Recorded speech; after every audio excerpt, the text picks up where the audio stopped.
channelize his life through and through. And we talk irresponsibly, we don't even correct ourselves, we are not even mindful about what is being spoken, and that's why we come across surprises in life. So he said that the soul power gets leaked through speech only. So one who is mindful about speech becomes naturally mindful about his life. One of the revelation is the very word is the world. So if you mind your world will be minded naturally.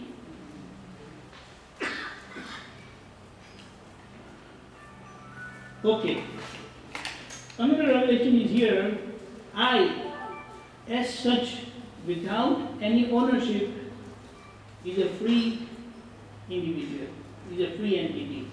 But because I is with so many ownership, owned items, individuals and material, we have to wonder. So, for one whose I is without any ownership, is a supreme Godhood state. And one who is with ownership, he has to wander. So, that egoism which is free from ownership itself is Godhood state. So, egoism, that's why he said it's not bad. But ego in its right place, without ownership, is God. That's how we can realize, experience, and live as God. All these great people, Lord Krishna, Lord Mahavira, Lord Rama, Lord Christ, they live their life with such humility. And that's how we remember them. They lived an exemplary life and they are motivation for us. So if they could do it, we can do it. That's how we go to the temple and worship.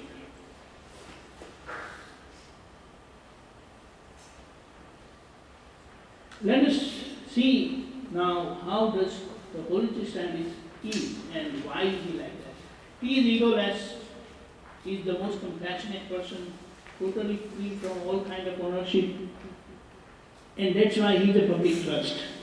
Everyone owns his body, so everyone is a private trust. You understand the difference between a private trust and a public trust? Every individual claims his body as his or her, and that is why it is a private trust.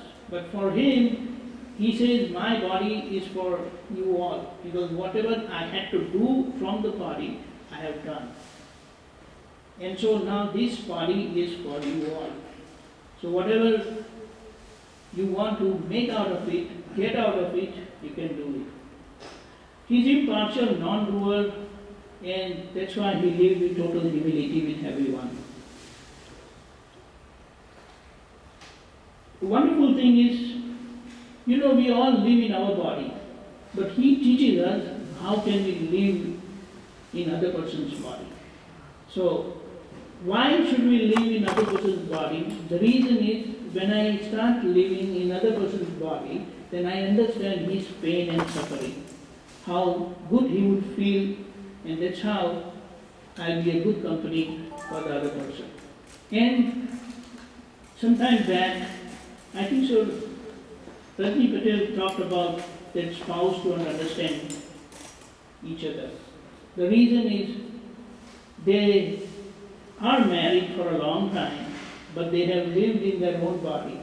If they would have lived like how the holistic scientists lived in other person's body, they would have realized, understood, and experienced each other, and that's how they would have been a perfect company.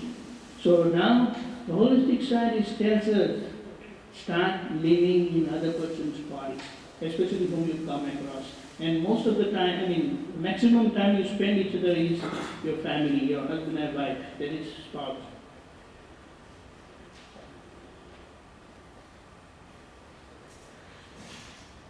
Yeah, he has pondered around whatever could happen in his life or anybody's life, he has thought about it. So for him, there is no surprises at all. There are no miracles or surprises that take place in his life because he is always prepared. He has thought about it, and what is supposed to be doing in that case, he thought about it. So for us to get any solution to our problem is a world observatory for us. It's a great attribute to the holistic scientist. His humble eyes, because when we view people and we see them at fault, our eyes they reflect that. And definitely whatever I feel inside, whatever I have the opinion, it gets expressed outside through my speech. So how will you identify a holistic scientist? It is through his eyes and through his speech that we can recognize him. And that indicates his speech that he is a totally enlightened person. He is totally free from obstacles because he is so much humble with everyone. So if we are with him physically or through our mind, then we become obstacle free. We all experience obstacles in our life, in relations with our life. But if you do everything, just remember, we say, whatever you do, remember God and do. But that God, when He was present, that thing was possible. So that thing becomes possible when someone of His caliber is around, and you think of Him, whatever you do, you will accomplish that without any obstacle.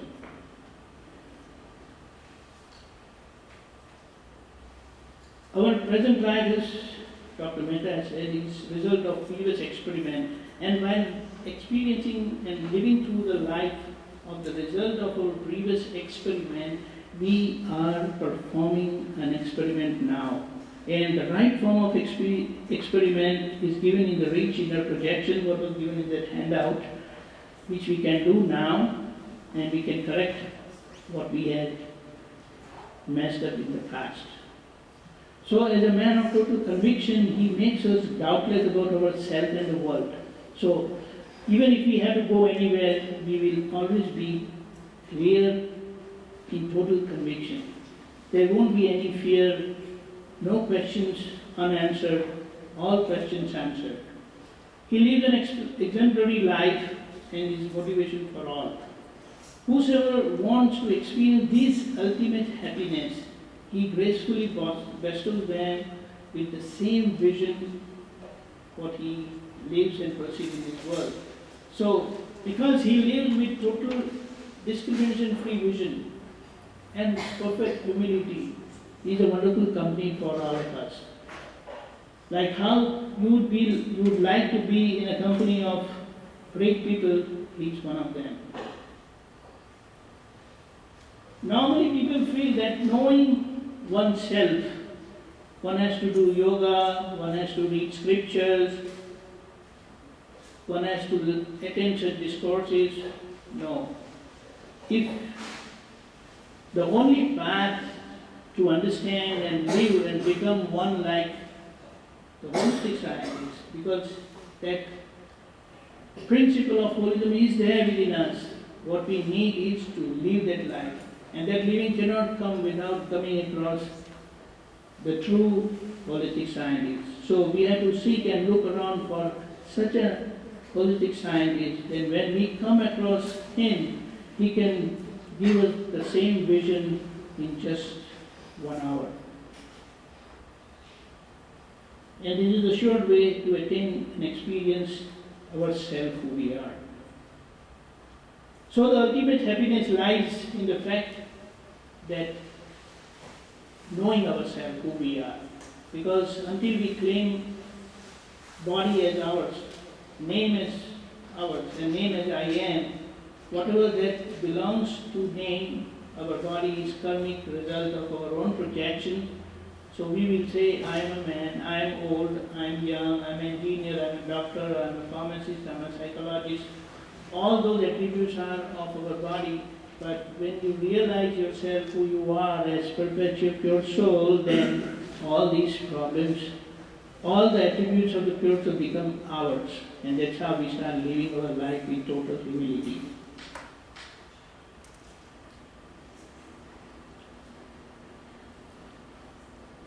So here again, the pure soul is the universal godlike residing in every living being. And more so in human form, because it is only in human life that one can balance all karmic accounts. And with the right understanding, if we manage and balance our karmic account, we can be freed. The egoism gets freed. So here we need to know ourselves as the perceiver and knower, and it is only possible through living holistic scientists. So we all saw that whatever we live inside, that's how it comes outside. And whatever we have lived inside previously, what we come across now. So if we are not happy with what is happening now, change, steer it inside. And that inside steering is discovering our inner self. And that is the power we have and that we can make. That's why even these people talk about the secret of our life lies in making a firm and clear decision. But to come across that firm decision, you have to have a pure, perfect instrument as a holistic scientist who is a living example of perfection, and with his conviction becomes ours, and our firm decision makes us a perfect person. So we had the example, Dada Bhavan is no more because he passed away in 1988. He was the founder and visionary holistic scientist. The Kanu Dadaji is the living holistic scientist of today. Now, a person of his caliber, every one of us own our body, own our name, own so many things. He is the person who is totally free from ownership. He is even free from his ownership of his own body. So every time we look into anybody's photograph, then we look for ourselves, where am I? Maybe husband will try to see his wife's photograph, or maybe wife will try to see his husband's photograph, but no one else. That's all we experience, very much we experience. So let us see how he looked like. Here is Dada Bhavan, how he looked like, because such an ownership-free body and tension-free smile is not possible. We may smile, but we are always laughing at someone else. Because he always laughs at himself, the result of that is his smile totally becomes tension-free. Same way, further, here is the present holistic scientist. You think of him and it reaches him. And that's the best part of his life.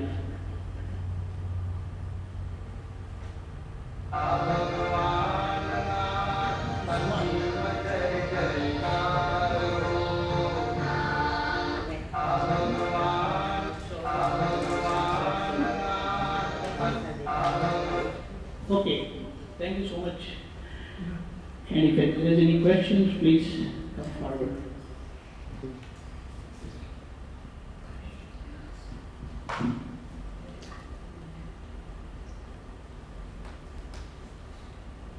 So, holistic means who has hardly any difference between outer and inner. That's what holistic means. Not only outer and inner, but he has a discrimination-free vision. He experiences oneness with everyone. So whenever he deals with anyone, he deals with them as if he is dealing with himself. So definitely he will be with total humility.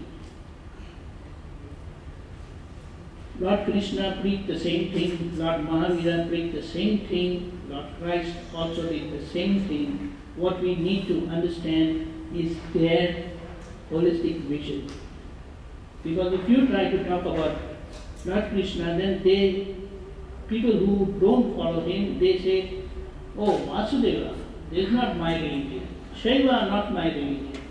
Jaina, not my religion. Christianity, not my religion. But that factor of holism is there in the center of every religion. And it is only a holistic scientist, he brings it out, and that's how it becomes useful and helpful to everyone. Not that whatever religion we are professing and we are following is wrong, but we need to have that holistic vision which is there in the center of the religion. And that was there in the heart of the originator, like Lord Krishna, Lord Mahavira, Lord Rama, even Lord Christ. So when we have this vision, you definitely will follow whatever religion you are born in the family, but then with that holistic vision, you will not have that discrimination. So wherever you go, you will see and experience oneness. You won't have that inner feeling of separateness or even loneliness what they talk about. Because if I am Deepakanand, then I will feel definitely lonely because I cannot find any other Deepakanand anywhere in the world. But when I know that and when I have realized myself, that self is there in everyone. Right? That's what.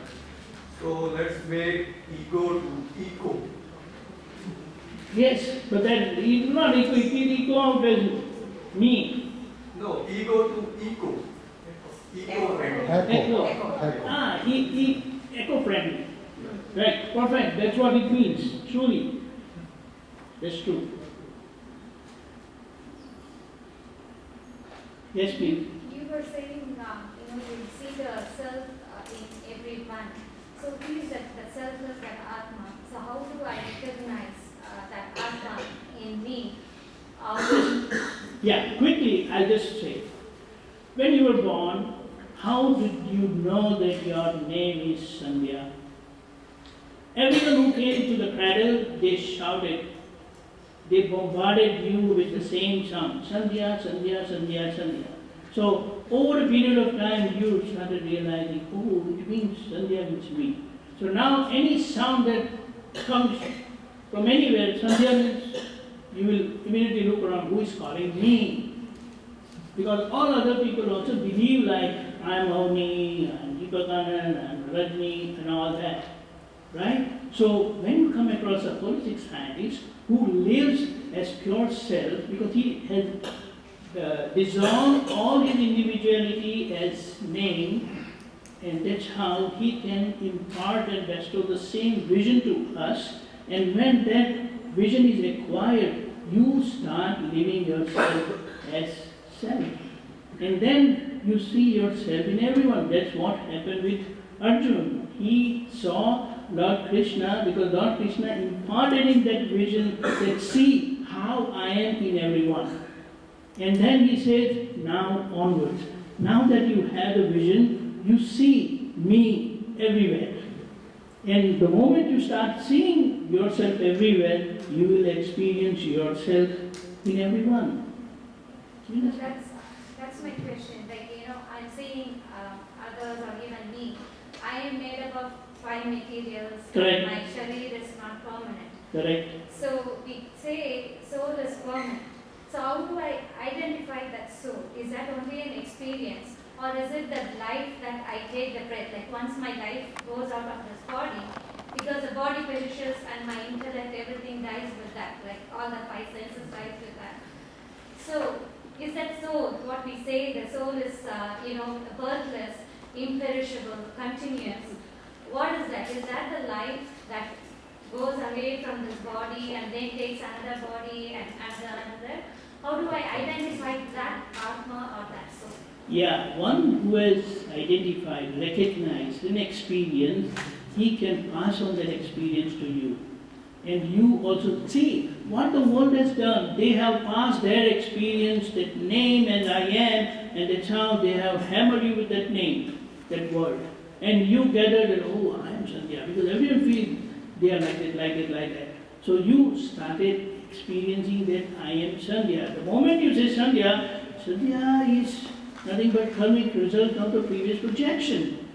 So you say, I am a girl, I am a lady, I am a wife, I am a daughter, I am mother. Right? You will never say I am man, because you identify yourself with the body. Right? So similarly, when you have the vision from an enlightened person like the holistic scientist, then he can impart you the same vision with which he sees the world around. And you start experiencing that same from that very moment. And then it just happened. Very simple example. Your marriage, I know it lasted for 4, 5, 6 days. We happened to be a little close, so he said, come on, I was so much tired. Every day there was some ceremony. But then, in that, the main marriage ceremony took place just for an hour or two, right? And in the 2 hours, your belief changed as daughter, as wife of Anu, and his belief changed as son to husband of Sandhya, correct? And that belief has never changed all your life. You started seeing him as husband, he started seeing him as wife, and that's how your life went on, and it has come till here. So that is the dramatic part of our life. Nobody can change that. That is perfect because that is karmic result, karmic outcome of our life. But when we have this vision, you both see yourself as your own self. And of course, then the world also. So your life will become fantastic. You understand? The way that Pandit Ji did all the miracles, the holistic scientist does the miracle on us and he changed the vision and it will remain forever. Okay? Yes, please.